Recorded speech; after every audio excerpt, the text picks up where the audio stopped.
Good run. That's the way it's supposed to be done. Morris, amazingly, still trying to get a little higher than he normally does. He's very good at keeping the truck low to the ground and trying to get more power out of it. He gets a little high, the rear end swings around a bit. The elapsed time, though, excellent, 3.21 seconds. That'll put him in the #1 spot with the Texas-based Ford.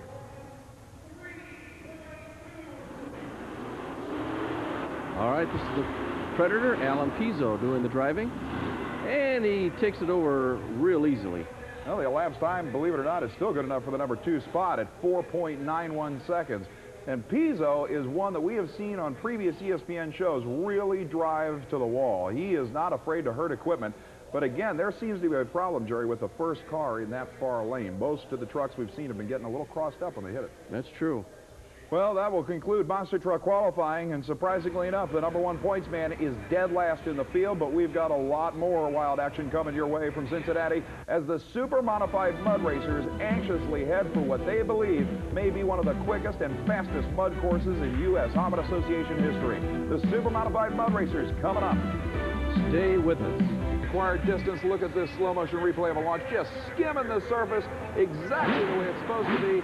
The elapsed time, 1.90 seconds on the very first run. That's on a world record of 1.81, Jerry. That's right. We should point out now that these racers have 80 feet to start and 80 feet to stop. This is the Mud King, Alan Ayers. Another relative newcomer to the U.S. Hobbit Association National Event Tour. Chevy-powered Jeep with an extended wheelbase fiberglass body. It's a Stormer. You can see the cable hooked to the back of the vehicle. That's hooked to the kill switch. And that motor will automatically shut down right at that 80-foot finish line, regardless of what the driver does. All right, we're just about ready to go.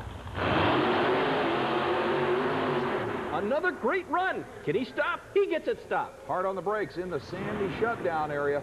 And I'll tell you what, the Mud King, despite its relative obscurity on the U.S. Hobbit Association Tour, has just put down one heck of a pass. The fuel-injected machine, again, watch those front tires. When they are up above the mud, just skimming the surface, you know you've got a nearly perfect run. He keeps it very straight on a very narrow pit, I might add, Jerry. 2.29 seconds.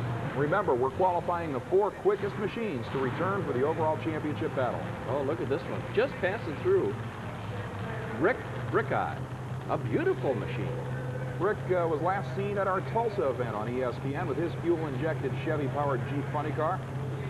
The big white Chevy-powered CJ who's up in the starting line. You can see the tires. Remember, in U.S. Hobbit Association competition, you have to use street-legal tires, but you can change the tread pattern to anything you want. That's right. These drivers cut these good. Good run. Whoa! It's getting a little slippery down there. That's right. And remember, it's only 80 feet from the finish line that you have to shut these things down. And Brickeye manages to do it, even putting it a little sideways. 2.34 seconds for Rick Brickeye, carrying the front wheels across the finish line. That will qualify him now in the #3 spot for the Quick 4 shootout. And Brickeye may have been a little bit down on power. There you see a good look at the shutdown area, getting a little slippery like you said. Our next racer rolls to the line. It's Dirty Habit, driven by Rick Mom. This one's different than any other, Jerry. Buick-powered V6. This is a 1932 Austin Bantam body with a V6 engine going for a lightweight, high horsepower combination.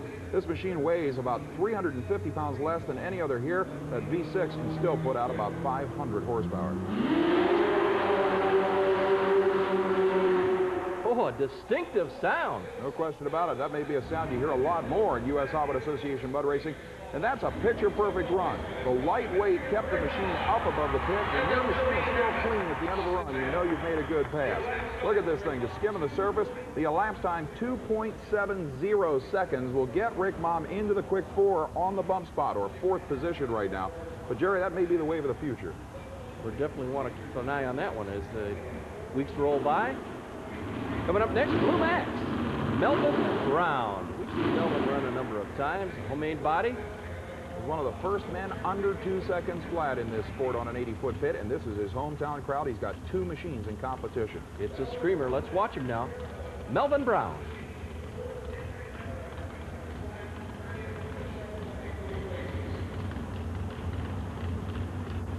See the electronic photo cells in the foreground here.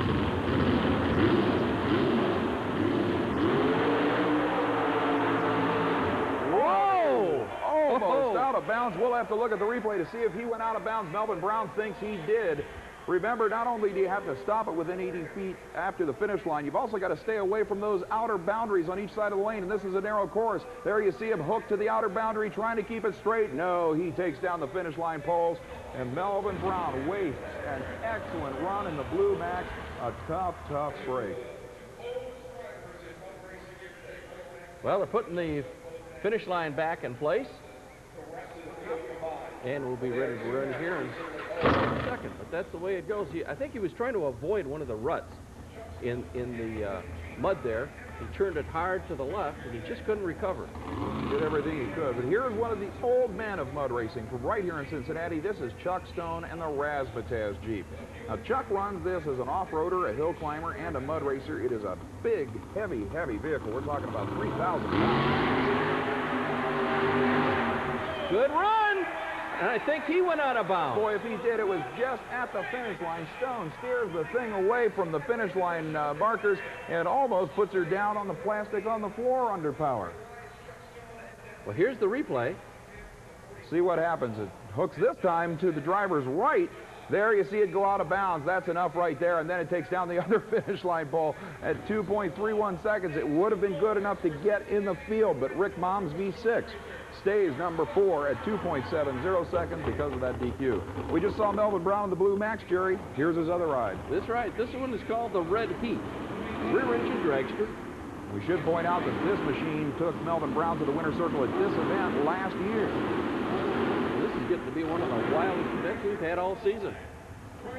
Nitrous oxide injected, fuel injected dragster. Look where he's lining up, to the far left-hand side of that lane, Jerry. That's the driver's option, where they want to line up.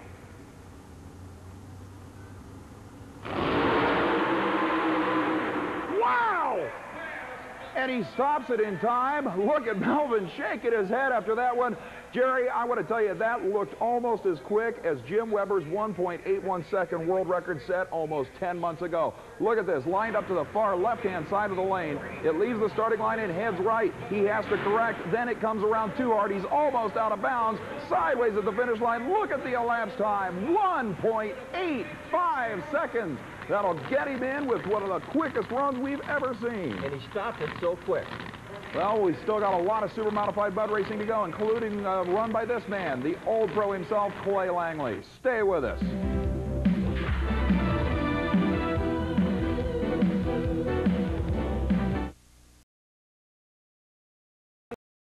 Coliseum. Super modified mud racing continuing. Clay Langley, one of the veterans of this sport with his supercharged small block Nitro Express entry.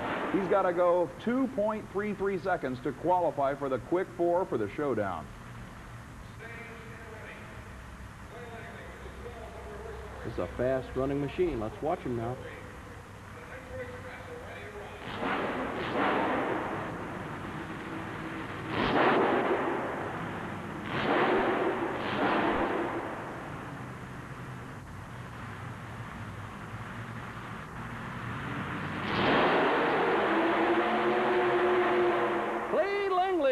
Gets it shut down. Tell you, the sand trap at the end of this 80-foot long course is stopping these machines very well. It hasn't gotten slippery yet to speak of. Clay Langley having the same problem as you pointed out, Jerry, with those ruts. He was within an inch of going out of bounds down there, but at 2.31 seconds, he will qualify for the quick 4 right now. That bumps out Rick Eye's 2.34 second run. But here's one of the wildest of the wild. That's Gold Fever, Ron Smith behind the controls. This is a screamer. If you're a drag racing fan, all this is a four-wheel drive, AA fuel-altered 1948 Fiat Topolino, supercharged methanol Chevy, and one of the most ill-handling cars on the tour, Jerry.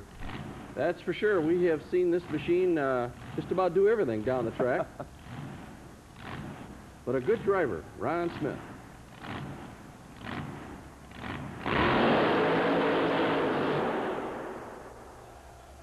On the brakes, he finally stops it in time. Boy, that one went farther than anybody did. Looking at the slow-mo, lots and lots of horsepower, and like you said, a great driving job. He kept that thing straight as an arrow. Look at the elapsed time, 1.88 seconds. That's a career best for Ron Smith, and that'll put him in the show number 2.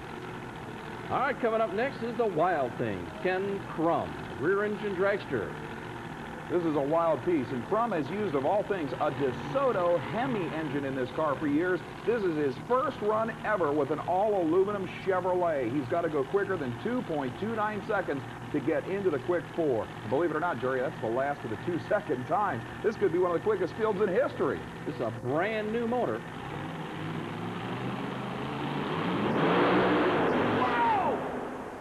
A serious fire in that, Bret. And it's still on fire as he stops in the shutdown area. The safety crew running up to kill the engine. And now it's just a matter of excess oil burning on the exhaust pipes. What an incredible engine explosion. That is the single largest fire we have ever had in U.S. Hobbit Association competition. Look at it carrying the left front or right front wheel, then an absolutely incredible fireball that burns all the way through. Look at the time, 1.91 seconds on fire for Ken Crum. I cannot believe that kind of action, Jerry. A brand new motor, and it just let go. We're going to get another shot of it.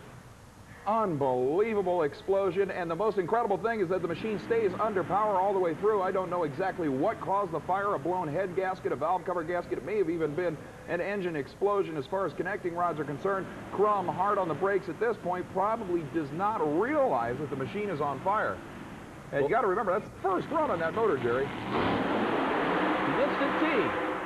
A good run. Boy, Chad Miller hard on the brakes. Oh, within feet, and he salutes the crowd as he stops it within feet of the outer bounds. Believe it or not, it takes a 1.91 second run to get in this field. Miller makes it at 1.88 seconds. That bumps Ken Crum. And the wild thing from the field, Jerry, it was the quickest field in history going into that run. Now it takes a 190 to get in this program. What a wild, wild event.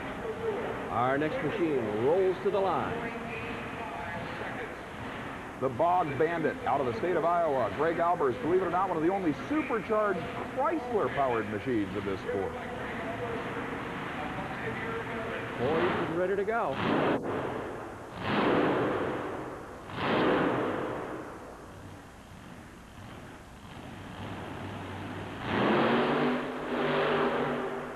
He got out of it. Got a little crossed up there. You could hear him on and off the throttle all the way, and Albers knows that that run won't even become close to a qualifier. Here you see it carrying the wheels. He gets in and out of the throttle. You see it front end go.